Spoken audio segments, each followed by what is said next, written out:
Hello. Hello. Just hang this on. Get that out of my way over here. Welcome to Monday at my sewing room. I have a whole bunch of fun things to do with you guys today. I'm pretty excited. Um, it's Monday. Welcome. I hope everybody had a lovely weekend. I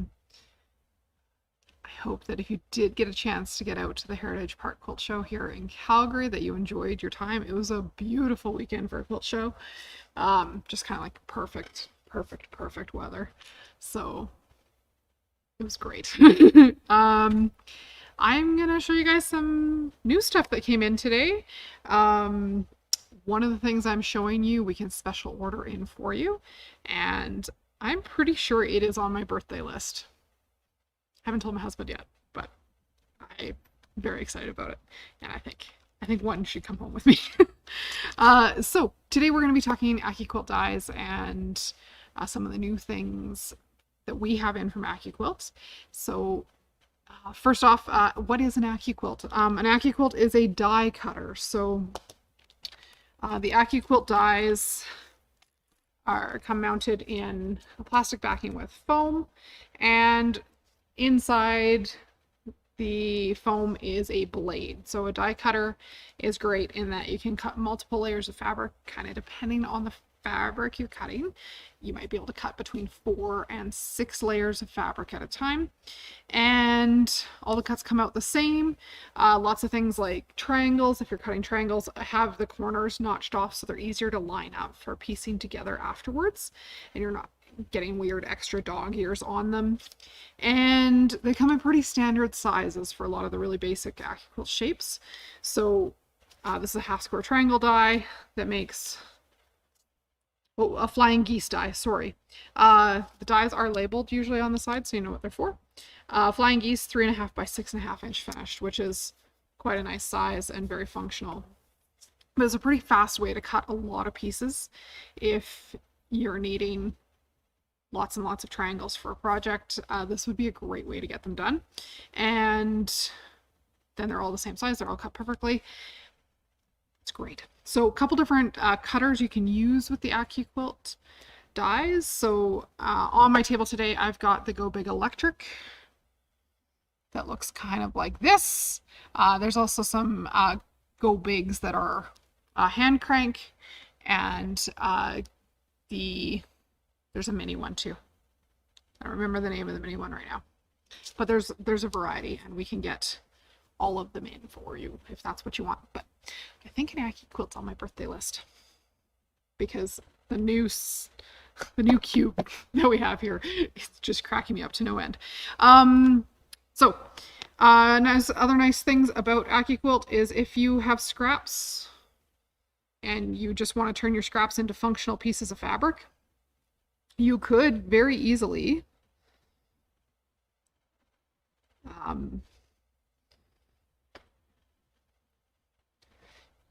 very easily layer, this is that same flying geese die, layer fabrics on here and make yourself some bits and pieces that you can actually do something with.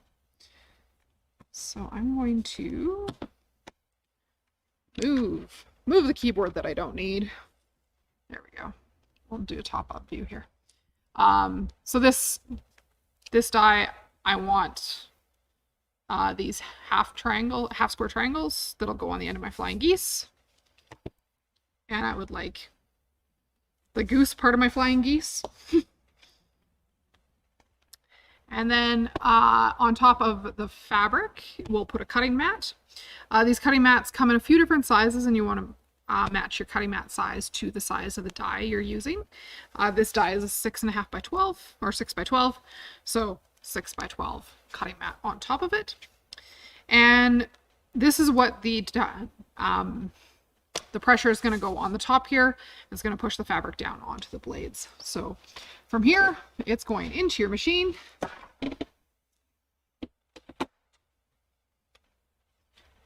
And this one, it pushes it through all by itself.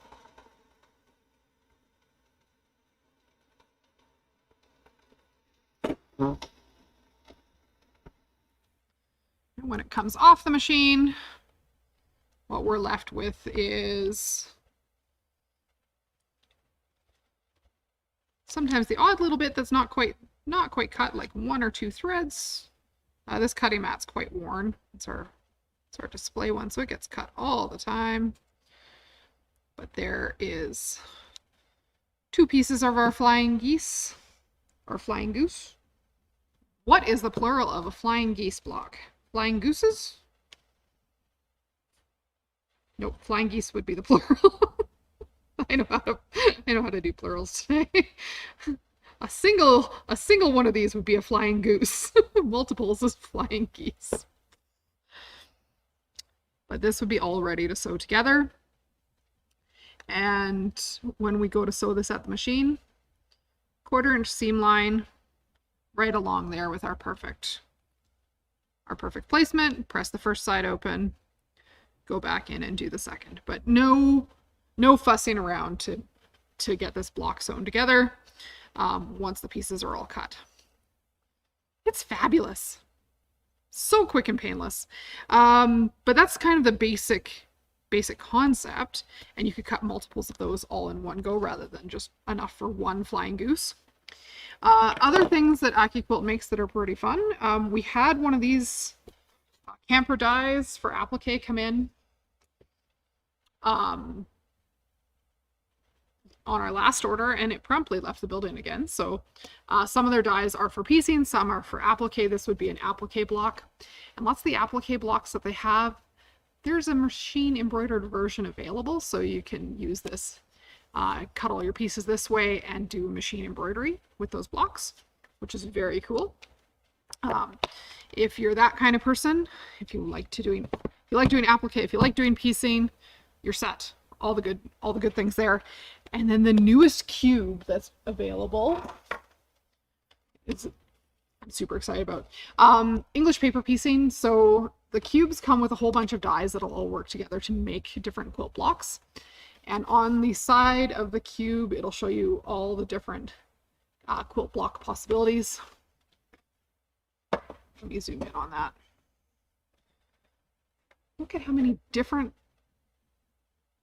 little English paper piece blocks there are. So the English paper piecing cube finishes at 1 inch hexagon pieces, 1 inch finished sides, and there's some triangles, there are some diamonds, hexagons, half hexagons, as well as the templates.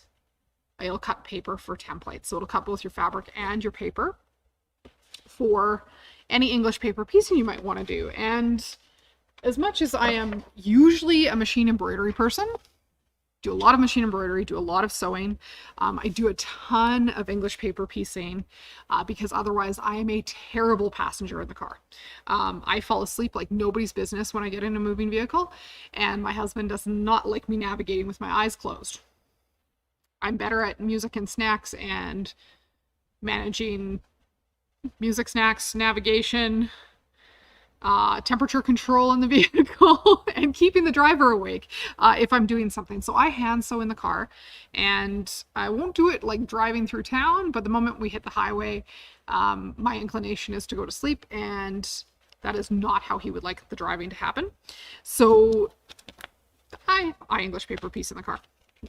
Maybe we'll have another day where we bring in store samples or some samples of some of the things that keep me from falling asleep in the car. So with the cube set up, comes in a great little box like so, and then different shapes, both the fabric size and the size to cut your papers are all included, and there's a pattern book and a cutting mat all included in there. So my current car project is half hexagons, and so the first thing I'm going to do is use the template die, which is our die for cutting our papers. So I've got some cardstock because that's what I like to use for template paper, and this will cut 6 half hexagons in each layer, And I'm going to go with 4 pieces of cardstock. And there is a 6x6 cutting mat that would fit in with this if we wanted to break open the brand new cutting mat, but I'm just going to use this one. And then once again, electric go pulls that through for us, no big deal. And when we open this up, all my little papers are cut and they have a hole that makes these extra easy to remove from your project later on when you're ready to pop these papers out. And if you're gentle with your papers when you're making English paper piecing papers, you might be able to reuse them later on.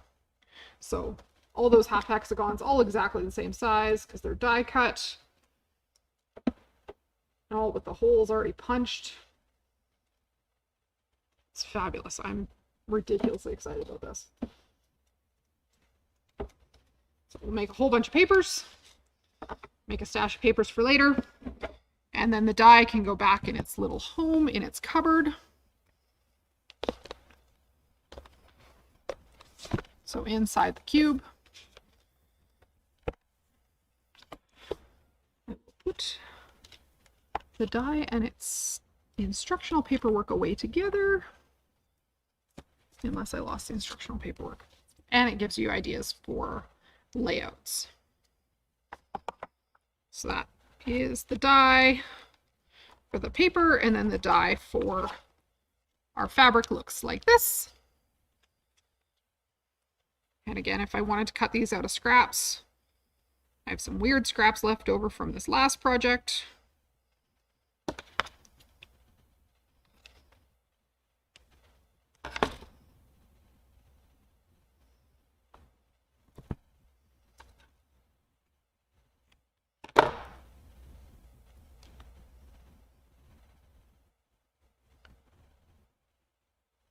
Might get some full pieces and some partial pieces here.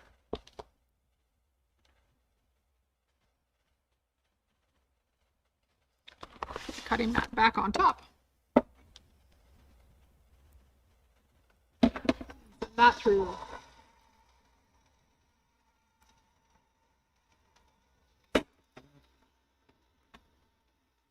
So if you're somebody who struggles with cutting,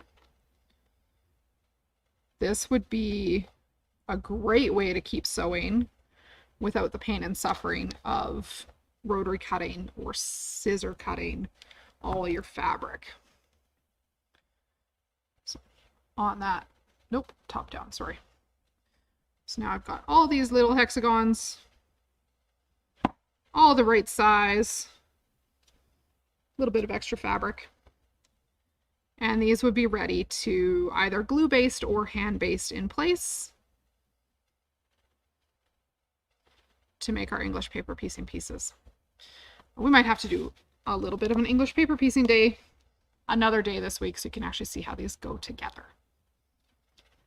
Oh man, I forgot to go live on Facebook. I only went live on one place. Don't worry, we'll find more fabric and carry on. I'll do a slightly different Facebook demo. Maybe that's how we manage this today. Oh, I'm sorry, Facebook. Today we're live on YouTube first. I feel silly, but I know how to recreate almost all these steps all over again on Facebook. So, Accuquilt dies in stock can be ordered if we don't have stock on the one you're after. It'll just take us a few weeks to get them in. Other things going on in store this week for my YouTube crowd that's listening. We have a demo day on Friday with our long arms if you want to come in and take a look at ruler work and what that looks like on both a stand-up frame system and a sit-down frame system or sit-down table system. A little bit different how you handle the rulers and what you're doing with them, but both are fantastic and you can take a look there. We also have Quilting First Class this week and 2 days of a Serge Journey Owners class that is packed full and there's a wait list. So if you're wanting to do your serger and your owner's class after buying a serger with us, check out the class calendar because we have another section running in July. So some cool stuff happening there. Other things I was going to talk about, English paper piecing. All those leftover pre-cut bits you might have, like jelly rolls or 2.5-inch strips. You might be able to use those on some of these dies. And there is die cutters that would make 2.5-inch strips and 5-inch squares or charm squares. So if you have a great charm square pattern, but you don't have charm squares, excuse me, you can make your own, or 5-inch squares or 10-inch. You're able to get dies to make your own versions of those out of whatever fabrics you want.